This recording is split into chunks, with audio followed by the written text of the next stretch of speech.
Chapter 5 of The Science of Being Great by Wallace D. Wattles. Preparation. Draw nigh to God, and he will draw nigh to you. If you become like God, you can read his thoughts, and if you do not, you will find the inspirational perception of truth impossible. You can never become a great man or woman until you have overcome anxiety, worry, and fear. It is impossible for an anxious man, a worried one, or a fearful one to perceive truth.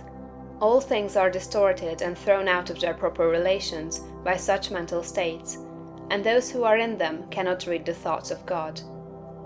If you are poor, or if you are anxious about business or financial matters, you are recommended to study carefully the first volume of this series, The Science of Getting Rich. That will present to you a solution for your problems of this nature, no matter how large or how complicated they may seem to be. There is not the least cause for worry about financial affairs.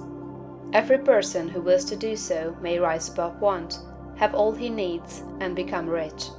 The same source upon which you propose to draw for mental unfolding and spiritual power is at your service for the supply of all your material wants.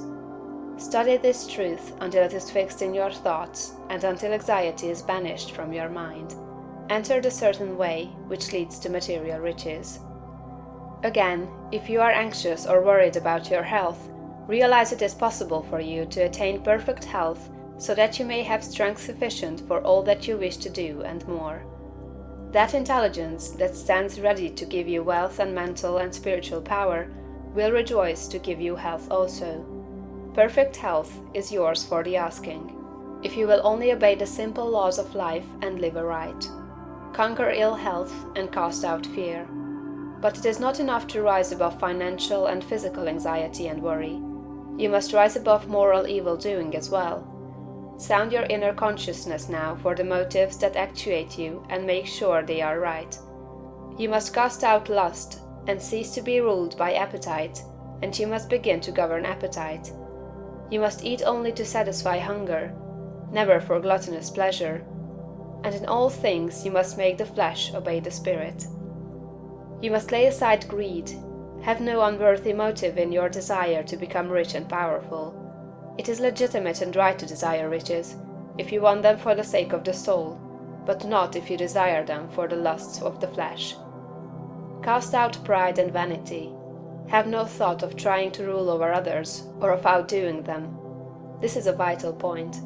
There is no temptation so insidious as the selfish desire to rule over others. Nothing so appeals to the average man or woman as to sit in the uppermost places at feasts, to be respectfully saluted in the marketplace, and to be called Rabbi, Master. To exercise some sort of control over others is the secret motive of every selfish person. The struggle for power over others is the battle of the competitive world, and you must rise above that world and its motives and aspirations, and seek only for life. Cast out envy. You can have all that you want, and you need not envy any man what he has. Above all things, see to it that you do not hold malice or enmity toward anyone. To do so cuts you off from the mind whose treasures you seek to make your own. He that loves not his brother loves not God. Lay aside all narrow personal ambition, and determine to seek the highest good and to be swayed by no unworthy selfishness. Go where all the foregoing, and set these moral temptations out of your heart one by one, determined to keep them out. Then resolve that you will not only abandon all evil thought, but that you will forsake all deeds, habits, and courses of action which do not recommend themselves to your noblest ideals.